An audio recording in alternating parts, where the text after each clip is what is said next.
friends, how are you? This is Life in the Piedmont. My name is Tina and I am back in my kitchen today, and I thought it would be a lot of fun to just bring you along as I get my dinner prepared for today. I have some extra time on my hands, and normally I always try to pull out what I want to make for dinner in the morning time.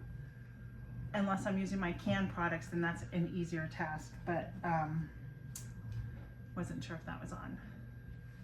But today I have some ground beef out that I need to use, and I have some sausage that I need to use, and I want to show you how I make my meatloaf, and hopefully you'll enjoy that as well. So if you're new here and found my channel, thank you for being here. I really appreciate it. If you've been around here for a while, thank you. I appreciate you being here and continuing to support me. So let me bring you down and show you what I'm gonna do first. Okay, so the first thing that I am gonna do is grab my scissors, and probably a knife would be a good thing. I keep my recipe really simple. Maybe I don't need a knife after all. I keep it really simple. It's not that difficult. You probably have most of these ingredients actually in your pantry right now, so you wouldn't need to go to the store for anything. So I'm gonna start with a pound of ground beef, and to that I'm just gonna, let me just break that up a little bit. Now, do you ever wonder why maybe your meatloaf may fall apart? Well, here's a little trick for you. Add a little bit of ground pork to your ground beef. It doesn't have to be a lot. We're just talking maybe two tablespoons or so of ground pork. And what that does is that actually helps bind your meatloaf a lot better, and it gives you a really good flavor on top of it. I'm gonna add just some onion top here just to give it some flavor. We're gonna put that in there. I'm gonna add some garlic powder in here. And then I am going to get some fresh cracked pepper in here. And to that, little Worcestershire sauce, or Worcestershire sauce, I don't know how you say it. Measure with your heart on that. And then we are gonna come in with some barbecue sauce. And this is a hickory smoked barbecue sauce. And I'm gonna, I don't know, a couple squirts of it.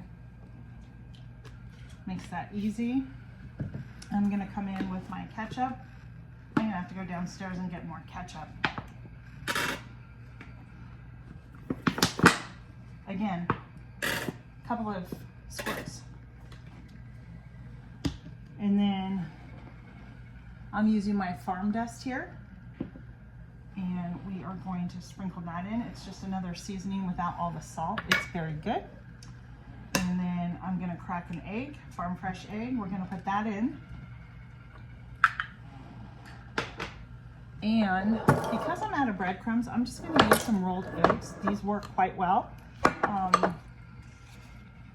in lieu of your breadcrumbs. So you can make your own breadcrumbs too by using oats, or maybe bread that's gone bad or going bad. So we're just gonna put in about 2 tablespoons of rolled oats. And now I'm gonna come in here first with the spoon and get this all combined together. But I'll be honest with you, friends. There's only one true way to mix oatmeal, or to mix a meatloaf, and that's get in here with your hands, just like so. Now, some recipes call for a liquid, and I know already by the feel of this that I'm going to need to add some more. Let me wash my hands. I'm going to add some more oats. We need just a little bit more.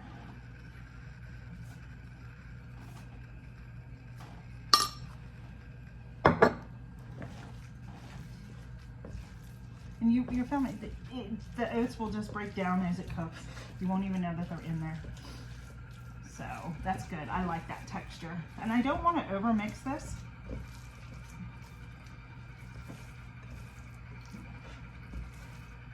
There we go. I was gonna add some liquid into it, some milk, which you can do, but I decided not to because I like the texture of it now. It doesn't need anything else. And there's only 3 of us, so this isn't one of the biggest meatloafs I've made, but we're gonna just put that in our little pan, our little baking dish. Just like so. Form it into a loaf, however you choose to do it. The rest of the dinner will come from my pantry of my items that I have actually canned, my potatoes, and I'll probably get some corn out tonight to go with this. And there we go. There is a meatloaf done and ready for dinner. I'm gonna cook this in the oven. I'm gonna preheat my oven to 350 and bake it in the oven until it's done. And I'll bring you back for the rest of the supper. My son brought me out some chipotle hot sauce. It's a smoked chipotle to put in here, but I think I'm gonna pass on that and let him put it on his pieces tonight when he eats his meatloaf.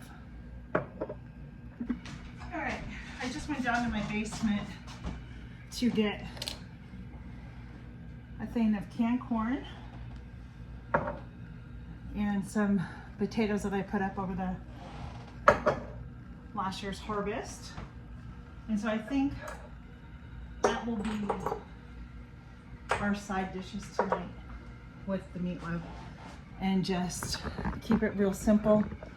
Really the hardest part for me to do was put the meatloaf together, but that took us maybe what, 7-8 minutes.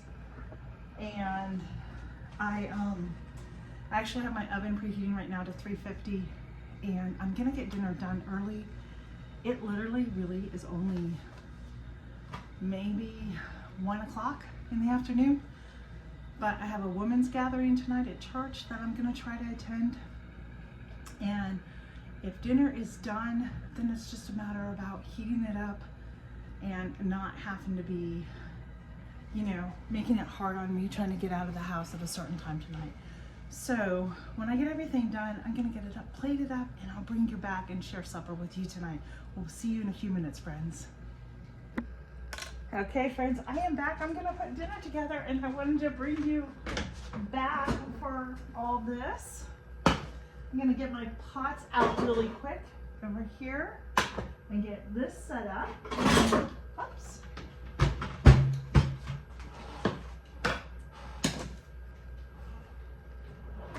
And as I said, I already have the meatloaf. I actually cooked it already this afternoon, so it's been sitting there and all the flavors have been marrying, so that's good. It's just perfect, so I'll set that there.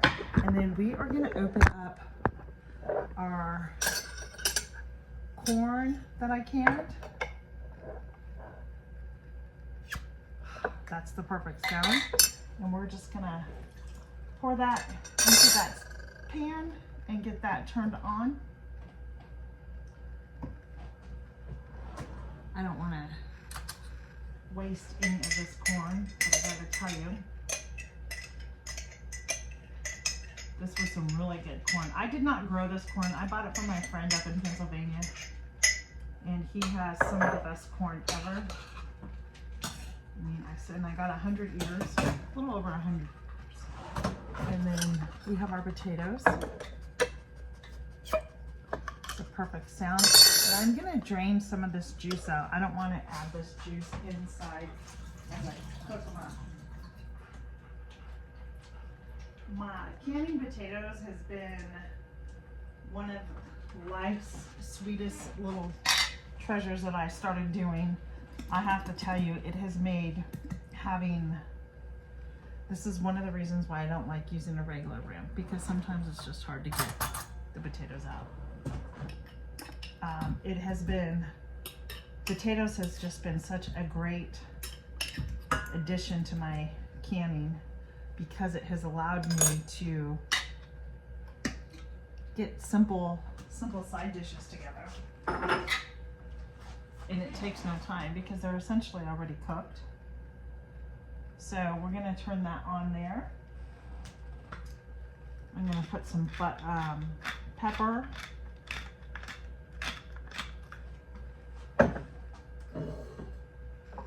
And get just a couple of other seasonings out. I always like to put an onion top on here. Spring that. I will be making more of this. I've used so much of my onion. It's just the tops from the bunching onions that I just dehydrated, and it's so nice. I always like to put red pepper flakes too in my potatoes. Just a couple of sprinkles. And then the best part is yet to come. I've got some butter here. This is a Kerrygold butter. You can use any butter you want. And then I like to put in some butter. And dinner will be ready literally in about 10 minutes. Because everything's already cooked. And all I'm doing is just adding flavors and seasonings to everything. And melting the butter with the potatoes. It should be just about ready. And while all of that is cooking, I'm gonna grab out my little breadboard here. And this is already going. I'll turn that down a minute. I mean, I do like to try and brown my potatoes. I made a sheet pan the other night of chicken, and then I did the potatoes, and it was just the best thing ever. I am going to grab, I think a spatula over here to grab that meatloaf out of the container, which I could just leave it in here, but let's see what we got here. That is just perfect. If you can't see, there you go. That's where it's at. Just delicious. We're gonna get this plated up in just a minute, and I'm gonna get my husband fed.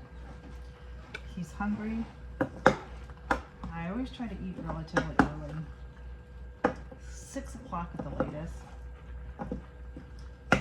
The weekends, I don't worry too much on the weekends. I'm a little more relaxed, but during the week, when we have things going on and working and stuff, it's just easier to. Look at this corn. Isn't that just beautiful? And I will definitely be planting more corn.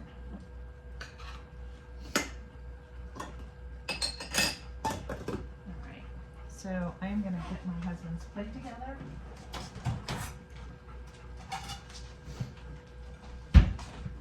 We're going to put this back here. And I will bring you back when we're ready to get everything up.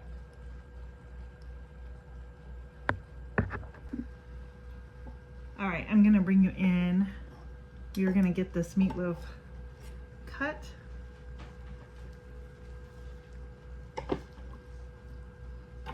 And we're gonna get this served up on his plate.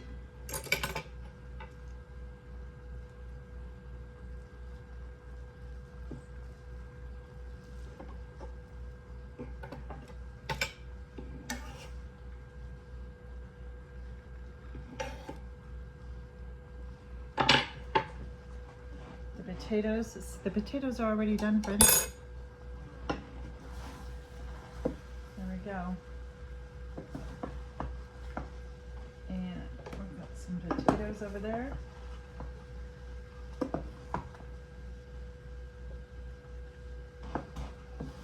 I watch how much he gets of this. I think he's okay. I don't think he needs any more there. Get some pepper on the potatoes for him. So far, this is what it looks like. And I do believe the corn is done too. The last bit of this took me maybe 10 minutes. It's really about heating everything through.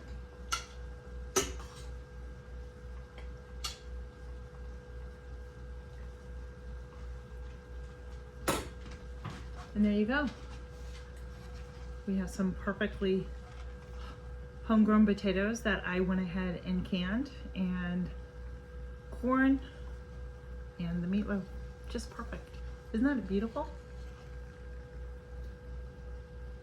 So I hope you enjoyed this video, friends, and we will see you on the next video. I hope you are blessed, and we'll see you soon. Bye.